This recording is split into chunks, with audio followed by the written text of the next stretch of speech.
সবাইকে স্বাগত জানাচ্ছি আমাদের হাতে থাকা সর্বশেষ আন্তর্জাতিক সংবাদ ও বিশ্লেষণে। আপনাদের সাথে আছি আমি আমির হামজা। ইরানের Islamic revolutionary guard corps IRGC সোমবার ঘোষণা করেছে যে তারা অপারেশন ট্রু প্রমিস ৩-এর ২১তম ঢেউ শুরু করেছে, যা ছিল ইসরায়েলি দখলদারদের বিরুদ্ধে এক নির্মম, সুপরিকল্পিত ও মহাকৌশলী প্রতিশোধমূলক হামলা, যেখানে ব্যবহৃত হয়েছে উচ্চ প্রযুক্তিসম্পন্ন ব্যালিস্টিক ক্ষেপণাস্ত্র এবং স্মার্ট ড্রোন সিস্টেম, যা প্রথমবারের মতো বাস্তবসম্মত যুদ্ধক্ষেত্রে ব্যবহার করে ইরান প্রমাণ করেছে যে তাদের প্রতিরক্ষা এখন শুধু প্রতিরক্ষামূলক নয়, বরং সম্পূর্ণ আক্রমণাত্মক, জাতীয় মর্যাদা রক্ষার্থে নির্মূলধর্মী প্রতিশোধে প্রস্তুত। আইআরজিসির 17 নম্বর বিবৃতিতে বলা হয়েছে যে এই প্রথমবারের মতো ব্যবহার করা হয়েছে খাইবার কাদর এইচ মাল্টি ওয়ারহেড ব্যালিস্টিক ক্ষেপণাস্ত্র, যা সম্পূর্ণ নতুন ও পূর্বাভাসহীন কৌশলগত পদ্ধতিতে নিক্ষিপ্ত হয়েছে, যাতে করে আঘাত হয় আরও নিখুঁত, আরও বেশি ধ্বংসাত্মক ও ভয়ঙ্করভাবে কার্যকর। এই হামলার মাধ্যমে ইরান একযোগে উত্তরের সীমান্ত থেকে শুরু করে কেন্দ্রস্থল তেল আবিব, দক্ষিণের আসকালান ও গাজা ঘিরে থাকা বসতিগুলো পর্যন্ত পুরো দখলকৃত অঞ্চল জুড়ে কাঁপিয়ে তোলে। সেই সঙ্গে তারা ঘোষণা দেয় যে পরবর্তী আঘাত হবে আরও বেশি প্রবল, আরও ধ্বংসাত্মক এবং আরও জটিল সামরিক কৌশল ব্যবহার করে পরিচালিত, যা শত্রুর আকাশ প্রতিরক্ষা ব্যবস্থার দুর্বলতা কাজে লাগিয়ে নিঃশেষ করবে ইসরায়েলি সামরিক সক্ষমতাকে। আইআরজিসি স্পষ্টভাবে জানিয়ে দেয় যে ইরান তাদের জাতীয় প্রতিরক্ষা অভিযান চালিয়ে যাবে যতক্ষণ না ইসরায়েলি অস্তিত্ব সম্পূর্ণ বিলুপ্ত হয়। এই হামলা শুরুর পরপরই পুরো ইসরায়েল জুড়ে আকাশে বাজতে থাকে সাইরেন, আতঙ্কে লোকে আশ্রয় কেন্দ্রে ছুটে যায়। দেশের ইতিহাসে সাম্প্রতিককালের অন্যতম বৃহৎ সতর্কতা ব্যবস্থা সক্রিয় করা হয়। ফার্স্ট নিউজ জানায় যে ইরান এই অভিযানে খাইবার শেকান, ইমাদ, ঘাদর ও ফাত্তাহ মডেলের অত্যাধুনিক ব্যালিস্টিক মিসাইল ব্যবহার করেছে, যেখানে ইসরায়েলি মিডিয়া জানিয়েছে এখন পর্যন্ত মোট ৫৫০টিরও বেশি ক্ষেপণাস্ত্র ইসরায়েলের দিকে ছোড়া হয়েছে। মাত্র ৪০ মিনিটের মধ্যে ইসরায়েলের হোম ফ্রন্ট কমান্ড ৩টি সুসংগঠিত ক্ষেপণাস্ত্র ঢেউ শনাক্ত করে, যার প্রথমটি লক্ষ্য করে উত্তরের দখলকৃত অঞ্চল, দ্বিতীয়টি কেন্দ্রীয় তেল আবিব, আল কুদস ও আসকালান এবং তৃতীয়টি গাজা ঘিরে থাকা বসতিগুলোতে। ইসরায়েলি আর্মি রেডিও এটিকে বর্ণনা করেছে ব্যাপক এলাকা জুড়ে একের পর এক ইরানিয়ান মিসাইল ঢেউ আঘাত হানছে। প্রথম সাইরেন বাজে ফিলিস্তিনি লেবাননি সীমান্ত ঘেঁষা শহরগুলোতে, এরপর দক্ষিণ ও কেন্দ্রীয় এলাকায় সাইরেন বাজতে শুরু করে। বিমান চলাচল বন্ধ করে বেন গুরিয়ন বিমানবন্দরে আসা একটা ফ্লাইটকে ঘুরিয়ে দেওয়া হয়। একের পর এক আঘাতে হিমশিম খেতে থাকা ইসরায়েলি প্রতিরক্ষা মন্ত্রণালয় জনগণকে সতর্ক করে আশ্রয় কেন্দ্রে অবস্থান করতে বলে। ইসরায়েলি মিডিয়া জানিয়েছে যে এই হামলায় অন্তত 7টি আলাবার অঞ্চলে আঘাত হেনেছে, যার মধ্যে রয়েছে উপকূলীয় সমভূমি ও আল খলিল পর্বতমালার মধ্যবর্তী অঞ্চল, উত্তরের কয়েকটি ঘাঁটি এবং দক্ষিণে একটি কৌশলগত অবকাঠামো, যেখানে একটি পাওয়ার স্টেশনে বড় ধরনের ধ্বংসযোগ্য হয়। ফিলিস্তিনি সূত্র জানায় ইসদুদের বিদ্যুৎ কেন্দ্রে মিসাইল আঘাত হানে এবং ইসরায়েলের এক অংশে বিদ্যুৎ বিভ্রাট দেখা দেয়। ইসরায়েলি চ্যানেল 12 জানায় বসতিবাসীদের মধ্যে ক্ষোভের আগুন ছড়িয়ে পড়েছে, কারণ হোম ফ্রন্ট কমান্ডের সতর্কবার্তা অনেক ক্ষেত্রেই বিলম্বিত বা অনুপস্থিত ছিল।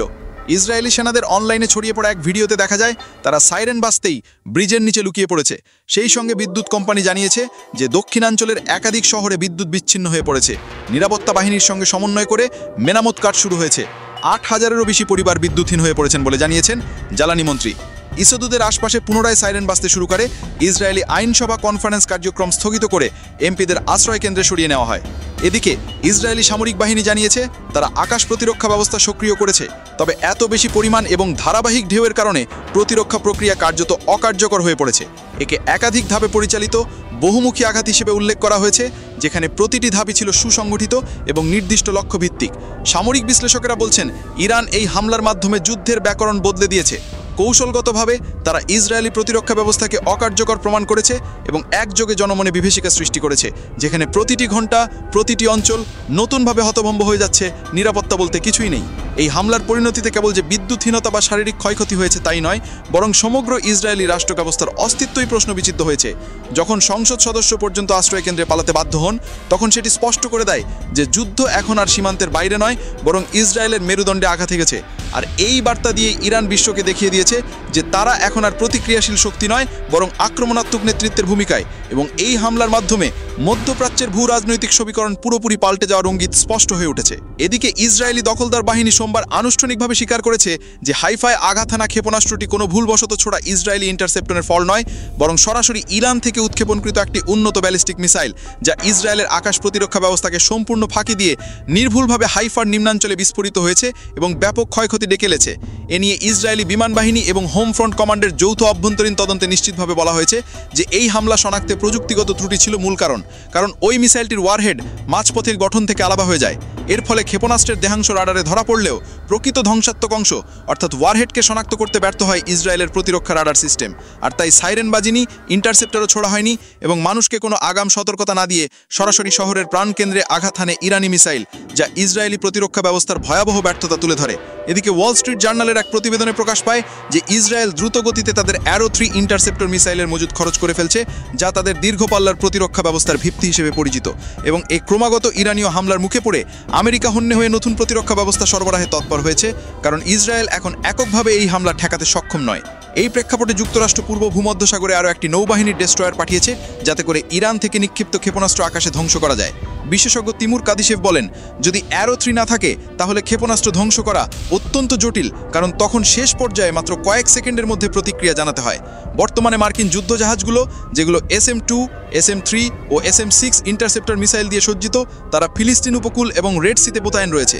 SM-3 মিসাইল, যা গত বছর প্রথম ইরানি ক্ষেপণাস্ত্র প্রতিরোধে ব্যবহার হয়েছিল, সেটি মধ্য বিতরণ পর্যায়ে অর্থাৎ মহাকাশে ক্ষেপণাস্ত্র ধ্বংসে সক্ষম। একই সঙ্গে যুক্তরাষ্ট্র ইসরায়েলে মোতায়েন করা THAAD সিস্টেমের জন্য ভূমিভিত্তিক ইন্টারসেপ্টরের মজুদও পূরণ করেছে, যা আমেরিকান সেনাবাহিনী দ্বারা পরিচালিত এবং উচ্চমাত্রিক ক্ষেপণাস্ত্র মোকাবিলায় সক্ষম। এই সিস্টেম ভূপৃষ্ঠে পতনের ঠিক আগে বা বায়ুমণ্ডলের বাইরে মিসাইল ধ্বংস করতে পারে। নিউ ইয়র্ক টাইমস জানিয়েছে যে ইসরায়েল তাদের ইন্টারসেপ্টরের মজুদ এত দ্রুতগতিতে খরচ করছে যে উৎপাদনের চেয়ে অনেক গুণ দ্রুতগতিতে এগুলো শেষ হয়ে যাচ্ছে। ফলে ইসরায়েলি নিরাপত্তা বাহিনীর ভিতরে গভীর উদ্বেগ সৃষ্টি হয়েছে। 8 জন বর্তমান এবং প্রাক্তন নিরাপত্তা কর্মী NYT-কে জানিয়েছেন যে তাদের বড় দুশ্চিন্তা হলো ইরান যদি তাদের ক্ষেপণাস্ত্র মজুদ শেষ না করে, তাহলে ইসরায়েলের আগে ইন্টারসেপ্টরই শেষ হয়ে যাবে এবং তারা আর প্রতিরোধ গড়ে তুলতে পারবে না। ইসরায়েলি সেনাবাহিনী ইতিমধ্যে ইন্টারসেপ্টর ব্যবহারে প্রাধান্য দিতে শুরু করেছে শুধুমাত্র ঘনবসতিপূর্ণ এলাকা এবং গুরুত্বপূর্ণ অবকাঠামোর জন্য। ব্রিগেডিয়ার জেনারেল রান কোনোছা, ইসরায়েলি আকাশ প্রতিরক্ষার প্রাক্তন প্রধান, বলেন ইন্টারসেপ্টর ধান চাল, যা চাইলেই উগড়ে ফেলা যায়। এগুলোর সংখ্যা সীমিত। তিনি আরও বলেন, এগুলো সংরক্ষণ করাও একটি সামরিক চ্যালেঞ্জ। এই বাস্তবতায় দেখা যাচ্ছে যে ইরান শুধু ইসরায়েলি ভূখণ্ডে একের পর এক আঘাত হানছে তাই নয়, বরং পুরো আকাশ প্রতিরক্ষা ব্যবস্থা এবং সুরক্ষা বলয় একের পর এক ভেঙে পড়ছে। ইরানের ধারাবাহিক হামলায় বুধবার সকাল পর্যন্ত প্রায় 400টির মতো ক্ষেপণাস্ত্র ছোড়া হয়েছে, যার মধ্যে 40টির মতো সফলভাবে ইসরায়েলি প্রতিরক্ষা ব্যবস্থা ভেদ করে লক্ষ্যবস্তুতে আঘাত হানে বলে নিউ ইয়র্ক টাইমস জানিয়েছে। এই প্রেক্ষাপটে স্পষ্টতই বোঝা যাচ্ছে যে ইরান একটি সুপরিকল্পিত কৌশল গ্রহণ করেছে, যার উদ্দেশ্য কেবল বাহ্যিকভাবে আঘাত হানা নয়, বরং প্রতিপক্ষের কৌশলগত রসদ, আত্মরক্ষার সামর্থ্য ও মনস্তাত্ত্বিক দৃঢ়তা ধ্বংস করে পুরো জাতিকে জর্জরিত করা। একদিকে যখন মিসাইল আঘাত করছে শহরের ওপর, তখন অন্যদিকে মানুষের মনে ঢুকে পড়েছে আতঙ্ক, সন্দেহ এবং অনাস্থা, যেখানে প্রতিরক্ষা বাহিনী জানে না পরবর্তী ধাপে কি হবে, প্রতিরক্ষার সামর্থ্য আর কতদূর কার্যকর হবে। এমন একটি পরিস্থিতি সৃষ্টি হয়েছে যেখানে প্রতিটি সাইরেন অকার্য, প্রতিটি ইন্টারসেপ্টর অপর্যাপ্ত, প্রতিটি প্রতিক্রিয়া বিলম্বিত এবং পুরো ইসরায়েলের রাষ্ট্রের অস্তিত্বই রীতিমতো মরণ সংকটে। এই করণ বাস্তবতায় ইসরায়েল এখন আর আধিপত্য বিস্তারের শক্তি নয়, বরং প্রতিদিন হারানোর ভয়ে জর্জরিত একটি নিরাপত্তাহীন রাষ্ট্রে পরিণত হয়েছে, যেখানে মার্কিন সামরিক সাহায্য ছাড়া একটি দিনও টিকে থাকা সম্ভব হচ্ছে না। এটি কেবল ইসরায়েলের দুর্বলতা নয়, বরং ইরানের কৌশলগত বিজয়, কারণ এই মুহূর্তে যুদ্ধের নিয়ন্ত্রণ ইসরায়েলের হাতে নেই, বরং সেটা নির্ধারণ করছে তেহরান, তাদের মিসাইলের গতি, সিস্টেমের স্বয়ংক্রিয়তা এবং প্রতিটি ওয়ারহেডের লক্ষ্যবস্তু, যা ইসরায়েলের মাটি ছুঁয়ে বিস্ফোরিত হচ্ছে কেবল সামরিক নয়, বরং মানসিক, কৌশলগত এবং কূটনৈতিকভাবে। এবং এই সব আঘাতের চাপে এখন কেবল সময়ের অপেক্ষা, কখন ইসরায়েল ধসে পড়বে পুরোপুরি, আর তেহরান সেই পতনের ঘড়ি এক এক করে টিকটিক করে বাজিয়ে যাচ্ছে। এমনকি যুক্তরাষ্ট্রের নেতৃত্বে ইরানের ফর্দ, নাতাঞ্জ ও ইস্পাহানে 3টি পারমাণবিক স্থাপনায় সরাসরি বিমান হামলা করার পর সোমবার ইরানি সামরিক বাহিনী ও রাষ্ট্রীয় নেতৃত্ব কঠোর প্রতিক্রিয়া জানিয়ে একে সরাসরি যুদ্ধ ঘোষণার সামিল এবং স্পষ্ট ঘোষণা দেয় যে এবার যুক্তরাষ্ট্রের বিরুদ্ধে পুরো অঞ্চলে যুদ্ধ ছড়িয়ে পড়বে। ইরানের সেনাবাহিনীর chief of staff major general Abdur Rahim মুসাবি জানান, আমেরিকা যখনই আমাদের সার্বভৌমিকতার উপর সরাসরি হামলা চালিয়ে যে লাল দাগ অতিক্রম করেছে তার চরম মূল্য দিতে হবে। তিনি আরও বলেন, এটি শুধু একটি আক্রমণ নয়, বরং ইরানিদের শত্রুদের যে কোনো জায়গায় লক্ষ্য করার পূর্ণ অনুমোদন প্রদান করেছে। মুসাবি স্পষ্ট বলেন, আমরা কখনই পিছু হাঁটব না, না এখন না ভবিষ্যতে। তার এই ঘোষণার মধ্য দিয়ে স্পষ্ট হয়ে যায় যে যুদ্ধ এখন কেবল ইসরায়েলের সীমানায় সীমাবদ্ধ নেই, বরং এই যুদ্ধে সরাসরি জড়িয়ে পড়েছে যুক্তরাষ্ট্র নিজেই। পাশাপাশি মুসাবি জানান, ওয়াশিংটন এখন একটি পুরোদস্তর যুদ্ধে জড়িয়ে পড়েছে এবং তাদের স্বার্থ এবং সেনাদের ওপর হামলার অধিকার আমাদের আছে। এদিকে একই দিনে ইরানি সেনাবাহিনী ঘোষণা করে যে তারা ড্রোন হামলার 9ম ও 10ম ধাপ শুরু করেছে, যেখানে বিভিন্ন মডেলের ওয়ারহেডযুক্ত মার্মিক ড্রোন ইসরায়েলের দিকে পাঠানো হয়েছে এবং বেশিরভাগ ড্রোন লক্ষ্যবস্তুতে সফলভাবে আঘাত এনেছে বলে গোয়েন্দা তথ্য প্রমাণ করে। নতুনভাবে সামরিক কমান্ডার জেনারেল আমির হাতামি, যিনি বর্তমানে যুদ্ধ মিশন পরিচালনা করছেন, তিনি সরাসরি বলেন, আমেরিকানরা যখনই ইরানের বিরুদ্ধে অপরাধ করেছে আমরা তাদের মুখোমুখি দাঁড়িয়ে কঠিন জবাব দিয়েছি, এবারও তার ব্যতিক্রম হবে না। হাতামি জানান, আমরা আমাদের দেশের সার্বভৌমিকতা, ভৌগোলিক অখণ্ডতা এবং ইসলামী প্রজাতন্ত্রের স্বাধীনতা রক্ষার্থে সর্বাত্মক প্রস্তুত। তিনি জনগণের সহানুভূতি ও সহযোগিতার প্রশংসা করে বলেন, আপনারা যা করেছেন তা শত্রুকে বোঝাতে বাধ্য করেছে তারা ব্যর্থ, এবং এই ব্যর্থতার হতাশা থেকেই তারা এখন যুক্তরাষ্ট্রকে সরাসরি যুদ্ধে নামিয়েছে। একই সঙ্গে তিনি বলেন, ইরানি জনগণের কাছে এটা নতুন কিছু নয়। আমরা ইতিহাসে বহুবার আমেরিকার বর্বরতা দেখেছি, ইসলামী বিপ্লবের আগে, পরে, এমনকি পবিত্র প্রতিরোধ যুদ্ধের সময়ও। খাতামাল আনবিয়া কেন্দ্রা কমান্ডকে দেওয়া আনুষ্ঠানিক বিবৃতিতে স্পষ্ট হুঁশিয়ারি দেওয়া হয়, যুক্তরাষ্ট্র এখন সরাসরি জড়িয়ে পড়েছে এবং এবার আমাদের পাল্টা প্রতিরোধ হবে আগের চেয়েও বেশি বিধ্বংসী। সর্বত্র ছড়িয়ে পড়বে যুদ্ধের আগুন।